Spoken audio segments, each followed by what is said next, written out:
Vamos a abrir nuestras Biblias de inmediato en Hebreos capítulo número 12 y verso número 1 al verso número 3. La verdad que vamos a compartir en esta oportunidad es la siguiente: Jesucristo es la fuente de nuestro gozo. ¿Quién quiere vivir una vida triste, deprimida, acongojada? Nadie quiere una vida así, ¿verdad? Todo el mundo quiere tener gozo. Pero el gozo verdadero, el gozo del cual nos habla la palabra de Dios, es el gozo del Espíritu. Y es el gozo que viene precisamente cuando nosotros hacemos la voluntad de nuestro Dios. Dice aquí la palabra del Señor: por tanto, nosotros también, teniendo en derredor nuestra tan grande nube de testigos, despojémonos de todo peso y del pecado que nos asedia, y corramos con paciencia la carrera que tenemos por delante. Puestos los ojos en Jesús, el autor y consumador de la fe, el cual, por el gozo puesto delante de él, sufrió la cruz, menospreciando el oprobio, y se sentó a la diestra del trono de Dios. Considerad aquel que sufrió tal contradicción de pecadores contra sí mismo, para que vuestro ánimo no se canse hasta desmayar. En esta porción de la palabra vemos una tremenda exhortación para que nosotros mantengamos el gozo que la palabra de Dios demanda y describe debe existir en la vida de un cristiano. Unos años atrás estuve predicando sobre la epístola a los Filipenses, y cuando vi este pasaje de la Escritura que dice en el capítulo 4 y versículo 4: regocijaos en el Señor siempre. Otra vez os digo, regocijaos. Pues en ese instante yo comprendí y pude, ¿verdad?, entender que el que no vive una vida cristiana gozosa está en pecado. ¿Qué es pecado? Pecado es transgresión a la ley de Dios. Eso es lo que dice la Biblia. Y de acuerdo a lo que vemos en la Sagrada Escritura, cuando usted no obedece lo que Dios demanda en su palabra, usted está en pecado. Y cuando nosotros vemos pasajes como estos, donde la Biblia me dice a mí, regocijaos en el Señor, algunas veces, siempre. Y otra vez, o sea que es un mandamiento ratificado, una demanda ratificada, una exhortación ratificada. Y otra vez os digo, regocijaos. Ciertamente que la vida cristiana no es una vida fácil. Y es maravilloso que nosotros podamos ver cómo Dios desea que sus hijos, a pesar de la tribulación, a pesar de las circunstancias, a pesar de la gente, a pesar de los pesares, Él desea que nosotros experimentemos el gozo que experimentó nuestro Señor Jesucristo, cuando dice la Escritura aquí que mantuvo ese gozo a pesar de saber que iba a tener que ir a la cruz del Calvario a morir por nuestros pecados. El camino que conduce al gozo es un camino duro, muy duro. Es una realidad, y el Señor no engañó a ninguno de nosotros. La Biblia nos dice claramente que Él declaró: en el mundo tendréis aflicción, pero confiad, yo he vencido al mundo. Y vemos en la Sagrada Escritura que Él pone la motivación para poder llegar al reino de los cielos, para poder sentarse a la derecha del Padre. Pone como motivación ese gozo que habría de experimentar para padecer todo lo que padeció hasta ir a la cruz del Calvario para morir por nuestros pecados. el gozo que sabía el Señor que iba a experimentar, ya él había sido parte de ese gozo en la presencia de Dios, porque como dice la Escritura, él vino desde el cielo. Dice la palabra, dejó su condición allí en los cielos para venir a esta tierra a hacerse como uno de nosotros. Recuerde lo que dice el Salmo 16. En su versículo número 11, el Salmo 16 dice: en tu presencia hay plenitud de gozo, delicias a tu diestra para siempre, dice la palabra de nuestro Dios. Y todavía más, en Hebreos capítulo 1 y verso número 3, dice la Escritura: habiendo efectuado la purificación de nuestros pecados, se sentó a la diestra de la majestad de las alturas. Allí tenía puestos sus ojos nuestro Señor Jesucristo para padecer todo lo que padeció en esta tierra, sabiendo que miles de miles, millones de personas iban a reconocerle a Él como Señor y Salvador.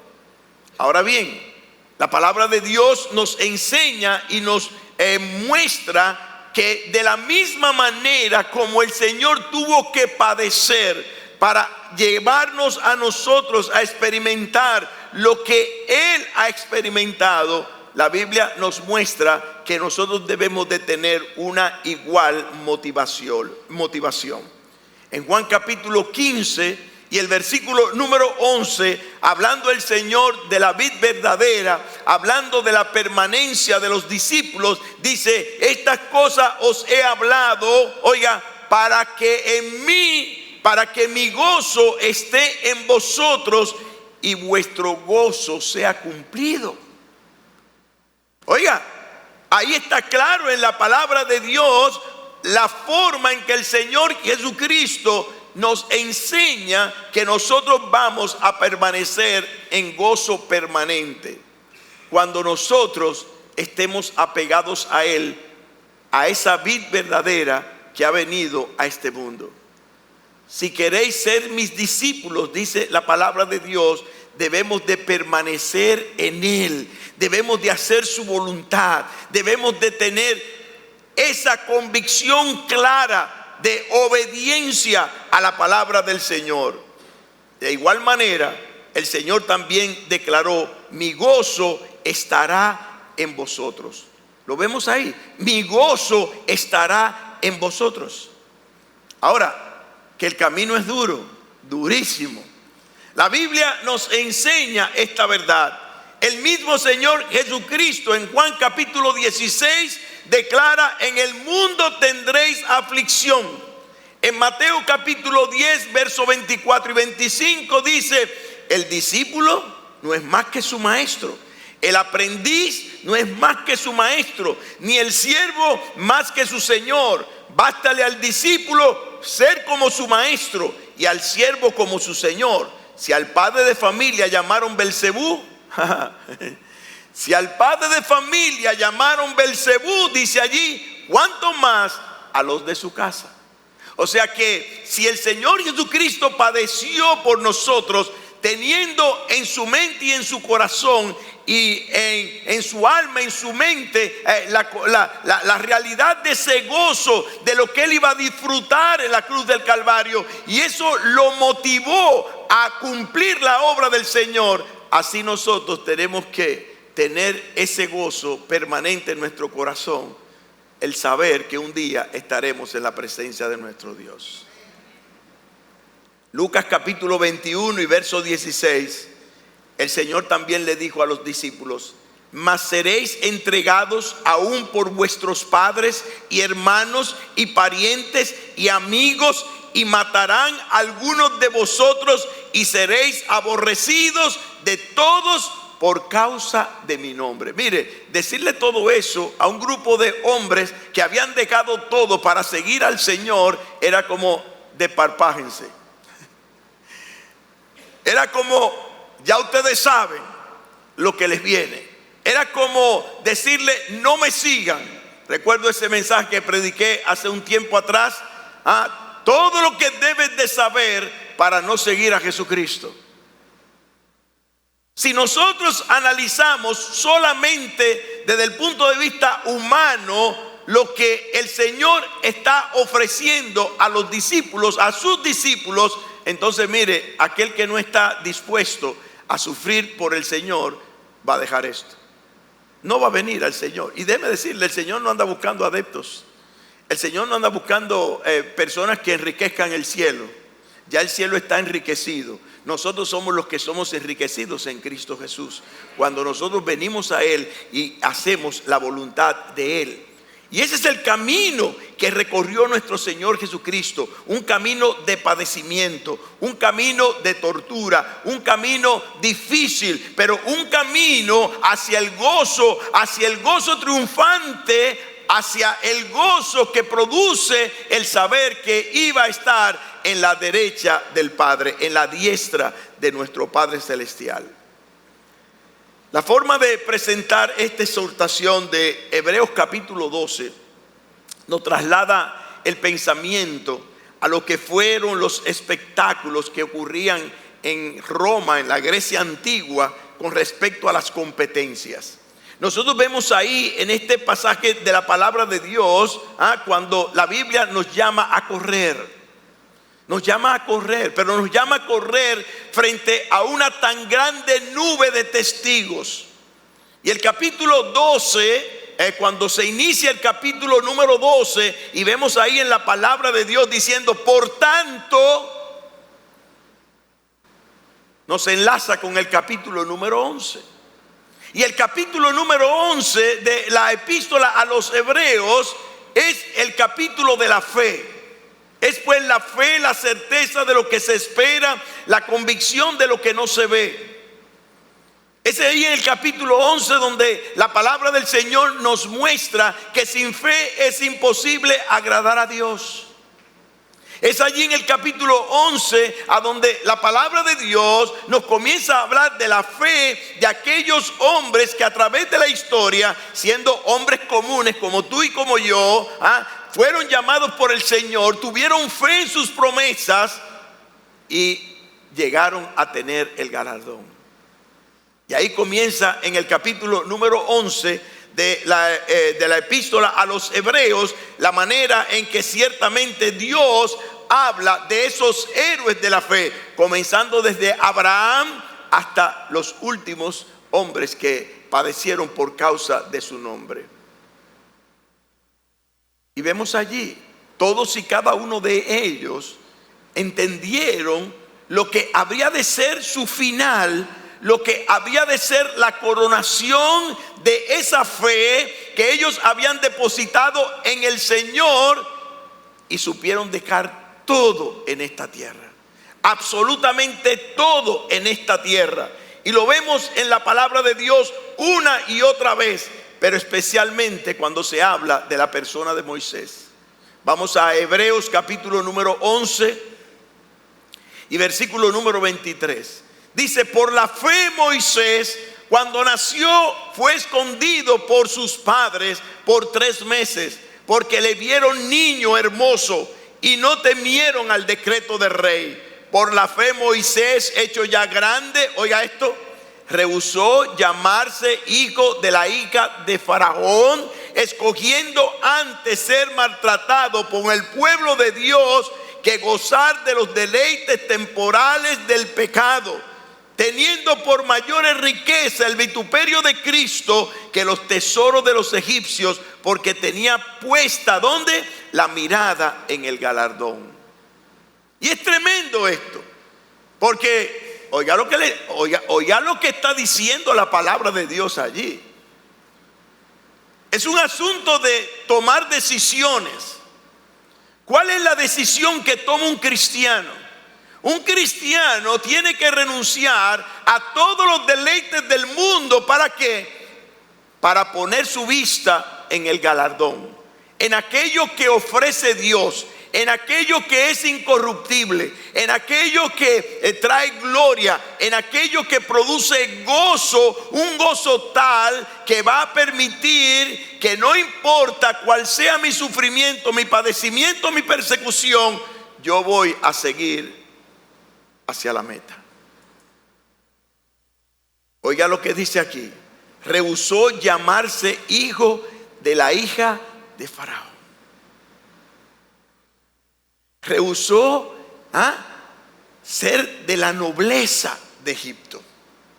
Rehusó tener todos los teneres que hubiese podido desear un ser humano. Oiga,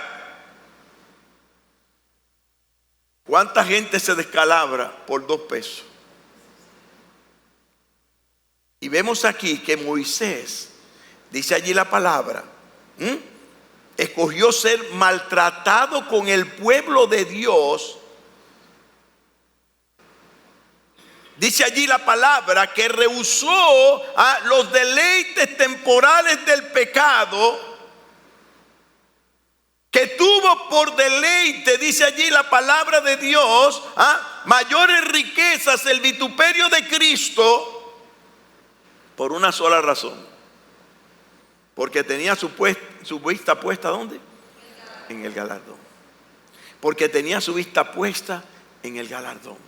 Hermanos, en Cristo, mire, nosotros tenemos que poner nuestra vista en el galardón. Muchos cristianos hoy día, muchos que se llaman cristianos hoy día, sucumben en la carrera porque quitan su vista del galardón. Quitan su vista de la meta.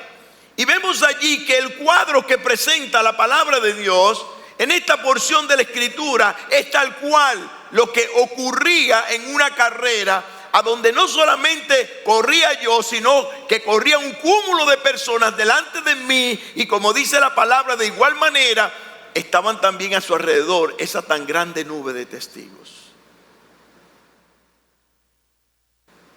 Y el capítulo 11 nos habla de esos testigos. El capítulo 11 nos da, como dicen por ahí, mire, ejemplo suficiente de lo que fueron esos hombres y mujeres que se atrevieron a mirar solamente al galardón para padecer todo lo que ellos padecieron. Y las imágenes que nosotros vemos aquí son excelentes.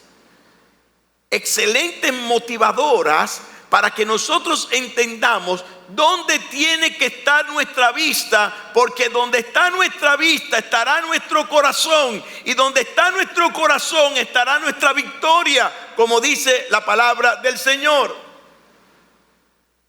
Y así como estamos corriendo una carrera, y no solamente yo, sino un cúmulo de personas, de creyentes, estamos corriendo en esta carrera, asimismo tenemos una tan grande nube de testigos. Así también tenemos un árbitro allí y tenemos un juez que va a determinar quién es el que va a entrar al gozo del Señor. Y es lo primero que vemos en ese texto de la palabra del Señor. Note lo que dice el versículo. Por tanto, después que se habla de todo lo que hicieron esos héroes de la fe, de todo lo que hicieron esa tan grande nube de testigos, dice allí: por tanto, nosotros también, teniendo en derredor nuestra tan grande nube de testigos, despojémonos de todo peso y del pecado que nos asedia, y corramos con paciencia la carrera que tenemos por delante. O sea que hay un llamado allí a correr esa carrera. Hay un llamado allí a que nosotros emprendamos al toque del clarín, que nosotros emprendamos la carrera que tenemos por delante ante esa tan grande nube de testigos, y aún al lado de cada uno de los que están corriendo junto con nosotros. Y vemos allí, hay una actitud premeditada del atleta. Y lo primero que hace el atleta es despojarse de todo lo que le es impedimento. Usted no ve a un atleta de que corriendo con saco y corbata. Usted no ve a un atleta corriendo con zapatos con cordones. Usted no ve a un atleta, no, los atletas se despojaban de todo lo que había que despojarse, que le fuera impedimento, para tener la libertad, para tener la agilidad de poder correr con libertad y llegar a la meta primero que todo el mundo. Y es lo que vemos en la palabra del Señor. Que todo lo que le estorbe, se ha quitado de en medio. Mire, la palabra de Dios una y otra vez nos llama a hacer esto conforme a la voluntad de nuestro Dios. De todo peso y del pecado, dice allí la palabra. Renunciando a todo lo que no es conforme a la voluntad de Dios. Conforme a todo lo que te impida. ¿Qué es lo que hace el pecado? Bueno, el pecado te da un deleite temporal. Y después, ¿qué te trae el pecado? Depresión, tristeza, desánimo. Eso es lo que sucede. Yo me pregunto hoy día si Dios pudiese darnos una visión de el estado emocional en que se encuentra la iglesia de Cristo hoy día. Y mire, es triste lo que estamos viendo hoy. Es triste. Yo traje tres fotos que yo les quiero mostrar a ustedes. Y que el otro día posteé en el internet. Hermano Roberto, muéstrame la primera foto. Cuando uno ve esa foto, uno dice, gloria a Dios por la iglesia de convertidos a Cristo. Y uno dice, bueno, es una iglesia bendecida. El otro día yo comencé a postear bellezas de mi país. Y bueno, hice varios álbumes de las diferentes bellezas de mi país.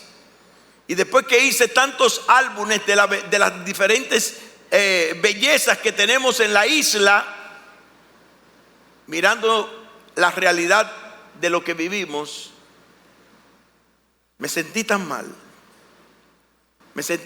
Porque cuando nosotros viene un extranjero, nosotros le enseñamos lo bonito de la ciudad, lo bonito del país, lo bonito de todo lo que tenemos.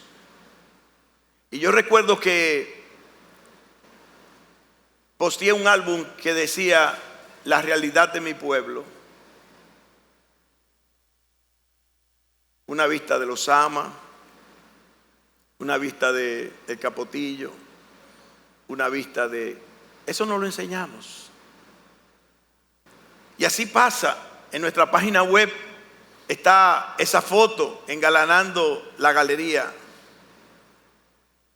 Ya hace alrededor de 3 miércoles en nuestro tiempo de oración, porque como alguien dijo, si hay un concierto, eso fue en un tiempo de campaña especial, un domingo en la mañana como estamos hoy. Si estuvieran los jóvenes ya estuviera casi así, ¿verdad?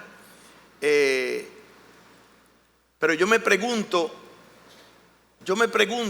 ¿dónde está nuestro ánimo? Que no nos da solamente para venir a una actividad especial, a un domingo en la mañana. ¿Dónde está nuestro ánimo? Si el Señor ahora estuviera midiendo el ánimo de nosotros como cristianos, el gozo de saber que un día, como dice la palabra y expresa la Escritura, el gozo de saber que el Señor Jesucristo viene pronto. Si es que lo queremos. ¿Usted lo cree? Porque dice Hebreos 9, 10, 25, un poquito más adelante, no dejando de congregarnos como algunos tienen por costumbre. Y muchos cristianos en todos los tiempos han mantenido la mala costumbre de no querer congregarse. Y dice el texto, y todavía más cuando sabemos que el día del Señor se acerca. O sea que si los cristianos ciertamente obedeciéramos la palabra de Dios, mire, las iglesias cada día estuvieran más repletas, no importa el día y la hora en que tengamos que congregarnos. Pero nosotros levantamos excusas. ¿Cuántas excusas nosotros tenemos para? Yo quisiera hacer un survey nada más en esta iglesia. Esto no solamente pasa en esta iglesia, en todas las iglesias cristianas está pasando eso. Estamos hablando de la situación de los cristianos en general, en este mundo. Estamos viendo lo que el Señor está profetizando. El Señor que dijo, mire, no vendrá el Señor y cuando venga el Señor, ¿hallará qué? ¿Hallará fe en la tierra? Dijo el Señor. Y yo no quiero ser de los que no tengan fe para el día del Señor. Yo no sé lo que usted quiere o lo que usted desea, pero yo no quiero ser de los que no tienen fe a la venida del día del Señor. ¿Ah? Y cuando convocamos a la iglesia a orar, pásame la otra página.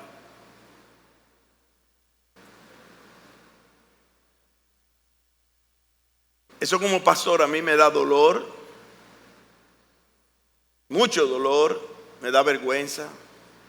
¿Por qué? Porque la Biblia dice que los pastores, por lo menos el apóstol Pablo nos enseña eso, y yo lo vivo día a día. Sufrió como dolores de parto hasta que Cristo se ha forjado en vosotros. Y esto lo decimos, hermanos, por amor, porque queremos presentarle delante de Cristo como una virgen pura, delante de nuestro Señor.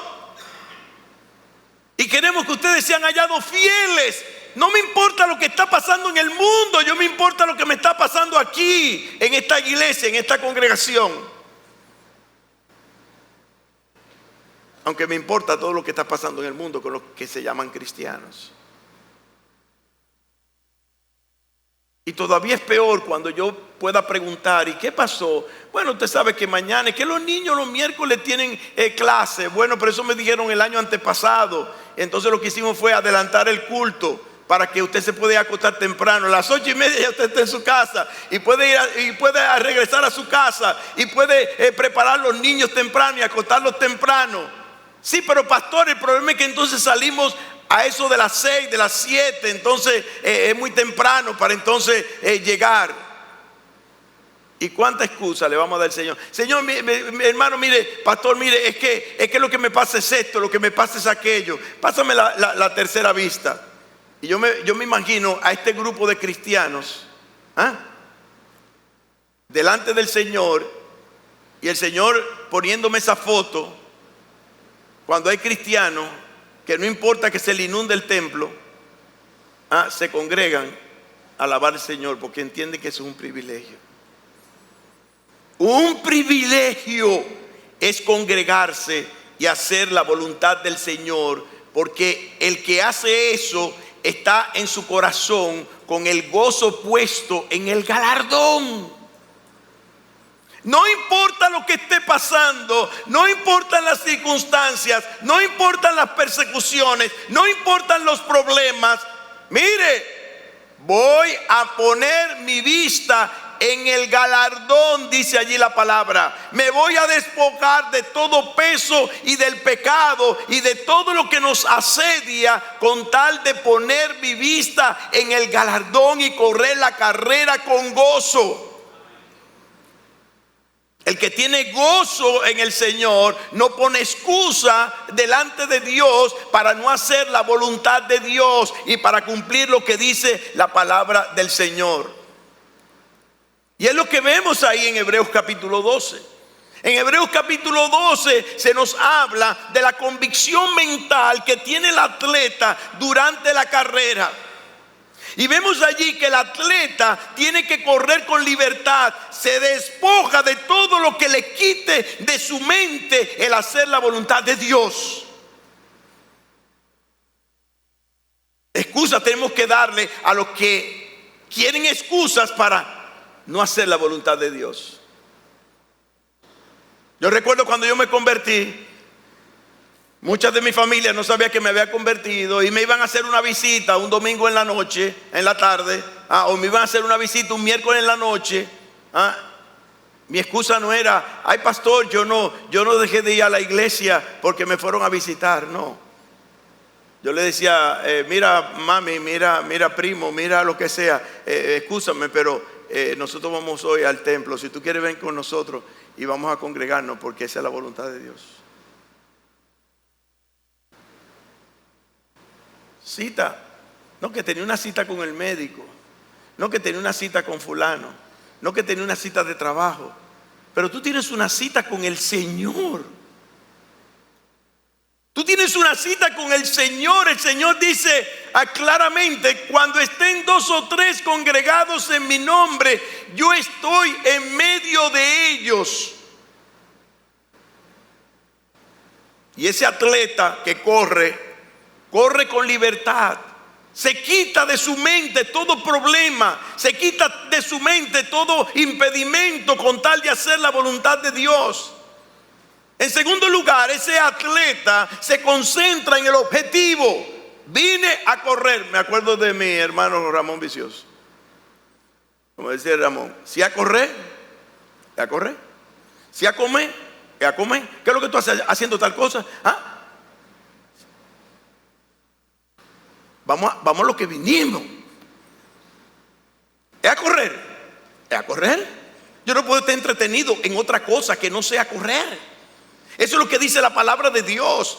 Yo tengo que poner mi mente, yo tengo que condicionar mi mente en lo que Dios me mandó a hacer. Como atleta tengo que concentrarme en el objetivo. ¿Y cuál es mi objetivo? El galardón. Ese es mi objetivo, el galardón.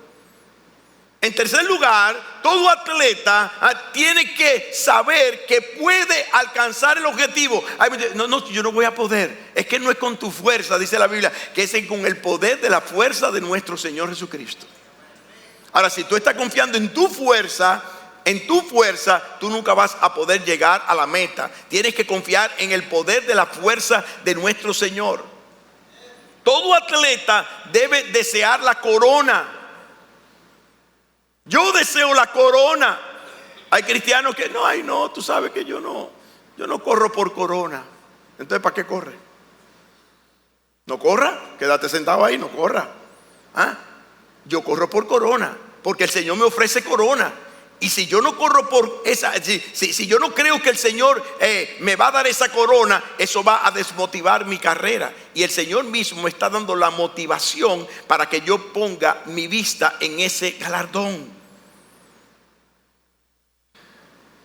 En quinto lugar, el atleta corre para ganar, no es para perder. El atleta corre para ganar.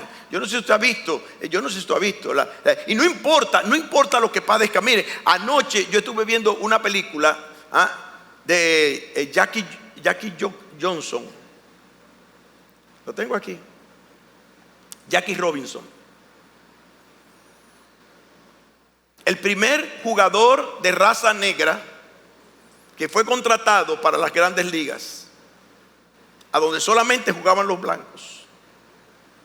Un tipo con un carácter cristiano, metodista, pero tenía un temperamento que no había quien le pusiera la mano. Y lo llamó el jefe del equipo y le dijo: te voy a contratar, pero tienes que saber que te van a vejar, que te van a maltratar, que se van a burlar de ti, que vas a traer toda clase de tentaciones al punto de que tú explotes, y al final lo que van a decir los medios de comunicación es que tú eres el culpable, aunque te hayan tentado todos los tentadores profesionales de este mundo. Pero yo quiero que tú demuestres que tú eres un hombre de carácter. Y el tipo se quedó pensando. Y se quedó pensando. Pero él quería ser parte de ese equipo. Él quería llegar a ganar un campeonato mundial. Y que lo valoraran por lo que él era, por lo que él hacía, y no por la apariencia que tenía. Y se comprometió. Y salía al terreno de juego después que hasta los mismos compañeros ni siquiera se bañaban con él. Y el manager del otro equipo, porque eso no se ve ahora: negro, monito, sucio.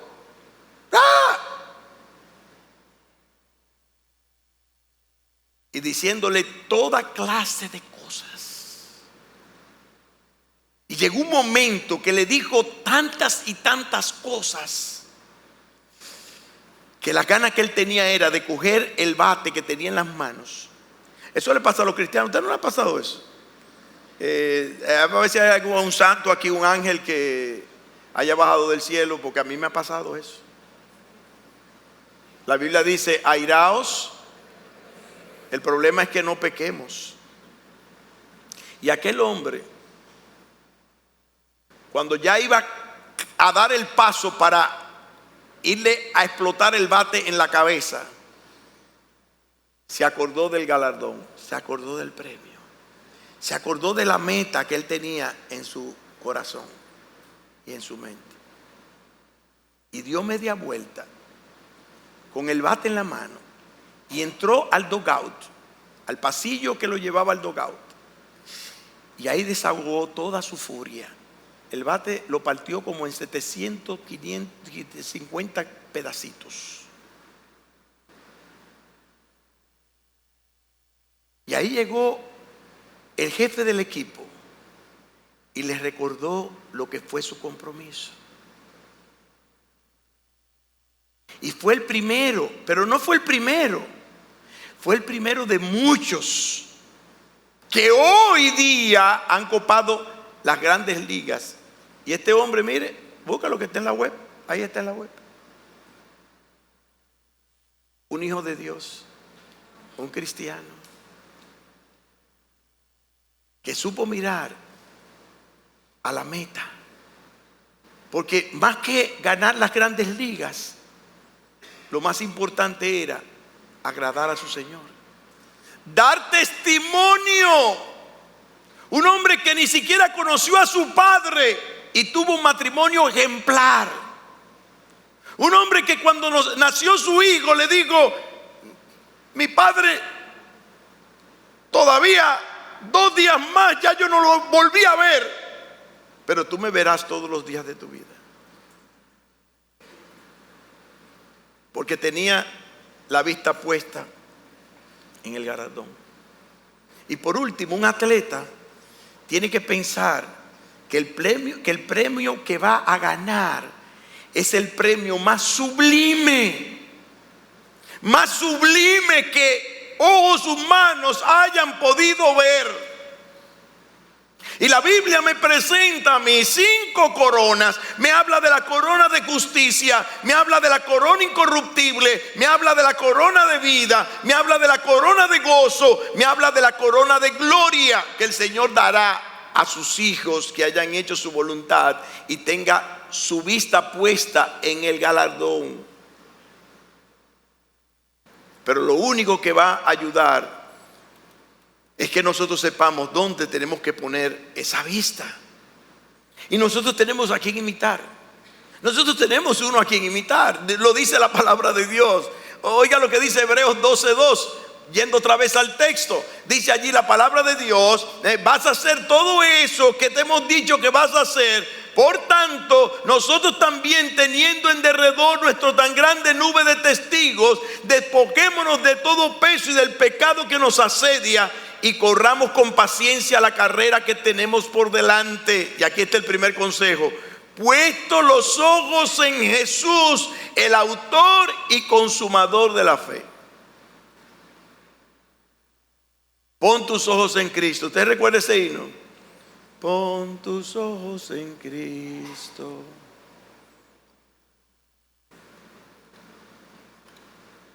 Tan lleno de gracia y amor. Ahí está la motivación nuestra. Dice allí la palabra del Señor. Tenemos a quien imitar. Él está puesto ahí para que nosotros sigamos sus pasos. Él nos recuerda todo lo que nosotros tenemos que hacer para nosotros poder recibir ese galardón de parte de Dios. Él es la motivación. Él es la motivación para que nosotros vayamos a donde tenemos que ir. Porque dice el texto, el cual por el gozo puesto delante de él. Hermano, ¿usted tiene ese gozo? Por el gozo puesto delante de él. ¿Usted ha visto un conejo corriendo a 1000, a 1,000,000? Póngale una zanahoria adelante. Póngale una zanahoria adelante.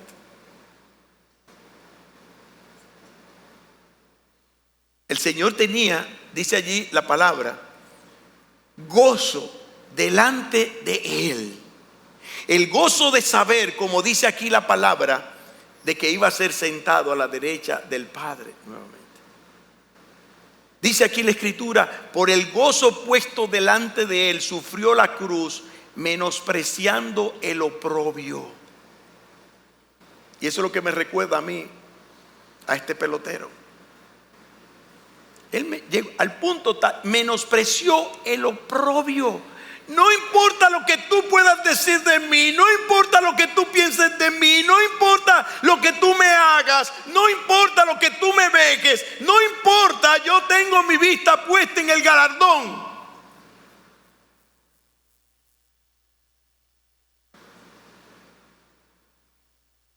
Usted no se imagina las veces de mi vida que yo he visto personas menospreciándome a mí porque soy pastor. Esos malditos pastores no trabajan ninguno. Toditos viven de la iglesia, sacándole todo a la iglesia. Esa es la opinión que la gente tiene allá afuera. Pero yo sé de dónde el Señor me sacó. Como alguien dijo, no pienses de mí mal, ni digas de mí mal, que yo soy peor de lo que tú piensas que yo soy. Tienes razón. De lo más vil y menospreciado del mundo escogió Dios para avergonzar a los sabios, para avergonzar a los fuertes. No importa, menosprecia el oprobio. No importa que te llamen cristiano, no importa que te llamen evangélico, no importa que te llamen como te llamen. Dice la palabra de Dios que tú tienes que menospreciar el oprobio y poner el gozo en tu corazón de saber que tú tienes una meta que alcanzar y tienes un premio que recibir. Cristo es el autor y consumador de la fe. Y Él mismo, dice aquí la palabra, sufrió la cruz y menospreció el oprobio. ¿Por qué? Porque Él tenía sus ojos puestos en el galardón. Mire, 1, 2, 3, 4, 5, 6, 7, 8, 9, 10, 11, 12 pasajes. 12 pasajes en el Nuevo Testamento que nos dicen a nosotros lo que dice el Salmo 110, verso número 1. ¿Qué dice el Salmo 110? Busque su Biblia allí. Ahí está la promesa del Señor. Salmo 110, versículo número 1. Y vemos allí lo que es la promesa de nuestro Dios. Y el escritor a los Hebreos, mire, toma esta cita frente a la escena de los profetas que profetizaron todas estas cosas acerca del Señor. Y vemos que ese salmo dice: siéntate a mi diestra hasta que ponga a tus enemigos por estrados de tus pies.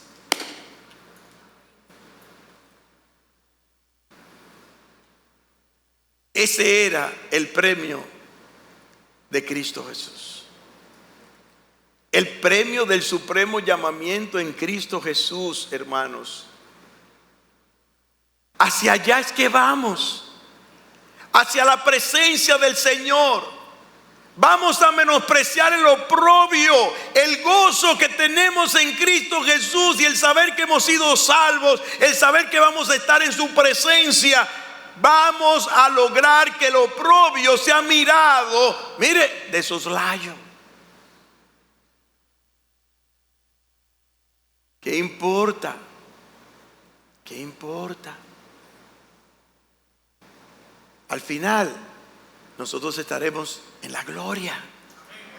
Y los que se burlan de nosotros estarán en el infierno eterno, si Dios no tiene misericordia para con ellos. Y eso es lo que dice la palabra de Dios.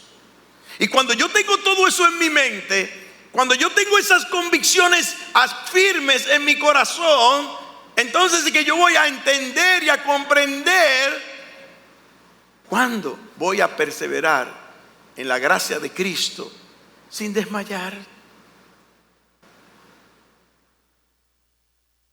¿Usted sabe cuál es el peor pecado del cristiano? La queja. La queja. Usted ve en la Biblia, en el Antiguo Testamento, principalmente en el tiempo de Moisés, ¿cuál fue el pecado que más airó a ese siervo de Dios y por el cual dice la Escritura, vino el juicio de Dios contra ese pueblo? Por la queja. El que tiene a Cristo lo tiene todo. ¿Por qué nos quejamos? ¿Por qué desmayamos? ¿Por qué somos infieles? ¿Por qué no oramos? ¿Por qué no leemos la palabra de Dios? ¿Por qué nos congregamos? ¿Por qué? ¿Por qué? ¿Por qué? ¿Por qué? Siempre tenemos una queja. Cuando la Biblia dice que lo que debemos de tener es gozo de saber que el Señor en medio de este mundo perdido, en medio de este mundo podrido, yo tengo el privilegio de congregarme con los santos y hacer la voluntad de Dios. Pero yo tengo que tener esa convicción aquí para mover los pies y el corazón. Y cuando yo no hago eso, lo que tú estás diciendo, lo que yo estoy diciendo, es que no tengo el gozo puesto en mi corazón, ni mi vista puesta en el galardón. Dice allí la palabra, observa bien. La palabra que se utiliza aquí es considerad. Considerad. Eso es observar con mucho detenimiento, con mucho cuidado. Oiga lo que dice aquí la palabra de Dios. Considerad aquel que sufrió tal contradicción de pecadores contra sí mismo, para que vuestro ánimo no se canse hasta desmayar.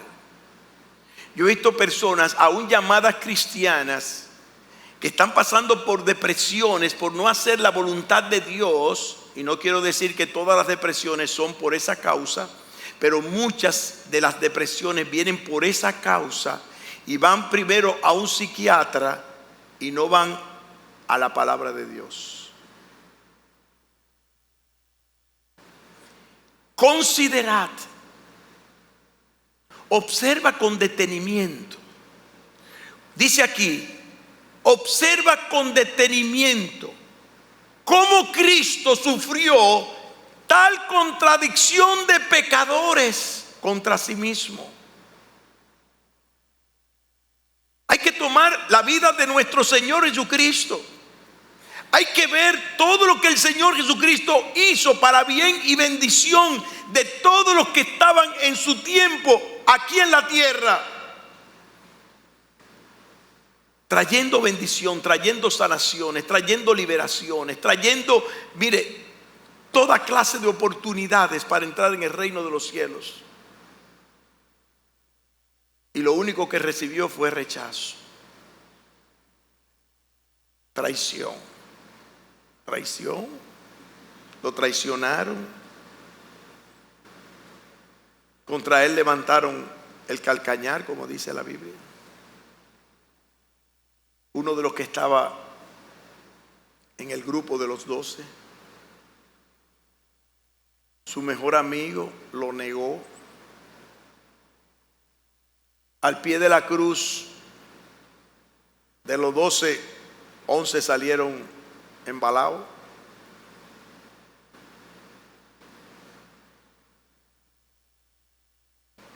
Importó para que tú fueras salvo. Importó para que yo fuera salvo. Si él hubiera desmayado, usted y yo tuviéramos camino al infiernazo. Dice allí la palabra, considerad aquel que sufrió tal contradicción de pecadores contra sí mismo para, ¿qué significa eso? Propósito. ¿Cuál es el propósito de nosotros observar con detenimiento lo que fue el sufrimiento de Cristo y la contradicción que tuvo Cristo contra sí mismo de todos los hombres pecadores que fueron en contra de él y de su ministerio?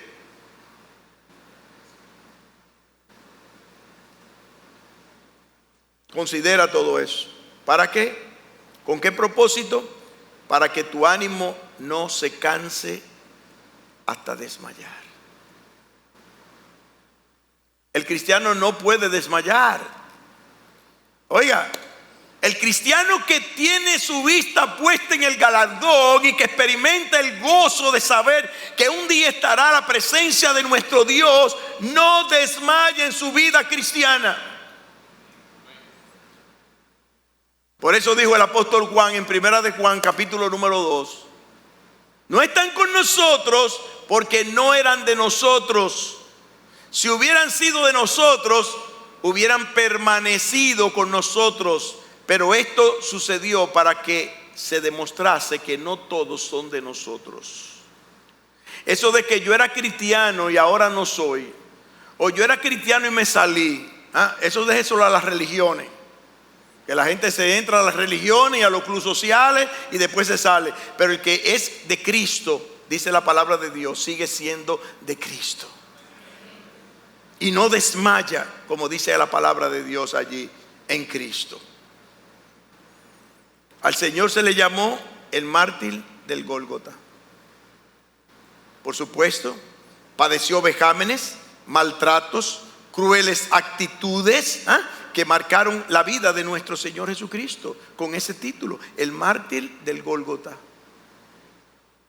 Pero para nosotros los cristianos es el Rey de Reyes y el Señor de Señores. Como decía el hermano, mire, la guerra fue ganada en la cruz del Calvario, pero la batalla no ha terminado. La batalla no ha terminado. Nosotros vamos a continuar, como dice aquí la palabra de Dios. Y si usted como cristiano y si yo como cristiano hago un acto de introspección, usted va a entender la especie de fatiga, la especie de desanimamiento espiritual que muchas veces nos va a llevar a que abandonar las filas, abandonar la carrera, abandonar el poner nuestros ojos en la meta. Pero dice la palabra de Dios, cuando te pase eso, ve a Cristo. Cuando te pase eso, considera a Cristo. Cuando tú estés pasando por algún tipo de depresión, por algún tipo de desaliento, por algún tipo, mire, de lo que sea, vayamos a Cristo. Vayamos a Cristo. Dice allí la palabra, Dios quiere que miremos a Cristo. Porque el mirar a Cristo, el mirar la vida de Cristo, el mirar su sufrimiento por nosotros, va a renovar nuestras fuerzas. Va a traer gozo a nuestro corazón de saber que si Él hizo lo que hizo y padeció lo que padeció, así mismo nosotros vamos a padecer, pero vamos también a obtener ese premio del supremo llamamiento en Cristo Jesús. Alguien dijo, es ciertamente grandioso observar el ejemplo de Cristo y de todos aquellos héroes de la fe que, como nos dice el texto, nuestra tan grande nube de testigos en la carrera que hemos emprendido han obtenido el galardón. Es gratamente motivador que tengamos a quien mirar para no desmayar y así alcanzar la corona de la victoria. Del mismo modo que la esperanza de gozo capacitó a Cristo para soportar la cruz, nuestra esperanza de gozo nos capacita para sufrir con Él. Jesús nos preparó para esto mismo cuando digo, bienaventurados sois, cuando por mi causa os vituperen y os persigan y digan toda clase de mal contra vosotros, mintiendo. Gozaos y alegraos, porque vuestro galardón es grande en los cielos. Nuestro premio será gozar a Dios con el verdadero gozo que el Hijo de Dios tiene en su Padre. Si Jesús no hubiese muerto voluntariamente, ni Él ni nosotros pudiéramos alegrarnos jamás. Si hubiera sido desobediente, nosotros habríamos perecido en nuestros pecados. Su gozo y el nuestro fueron adquiridos en la cruz. Ahora lo seguimos en el camino del amor, nosotros consideramos, pues tengo por cierto que las aflicciones del tiempo presente no son comparables con la gloria venidera que en nosotros ha de manifestarse. Ahora soportamos reproches con Él, pero entonces habrá un gozo sin merma. Todo riesgo que siquiera el amor lo soportaremos, no con heroico poder, sino en la fortaleza de la esperanza de que por la noche durará el lloro, como dice el Salmo 30, y a la mañana vendrá la alegría. Vamos a orar. Padre nuestro, Dios de la gloria, te alabamos, Señor, y te bendecimos.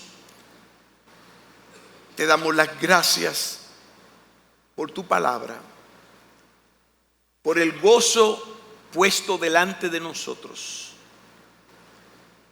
Oh Señor, de saber que un día estaremos en tu presencia. Padre, sosténlo y sosténnos en el poder de tu fuerza, para que nuestro ánimo no se canse hasta desmayar. Padre, gracias por Cristo Jesús. Gracias por ese gozo puesto delante de Él y puesto delante de nosotros.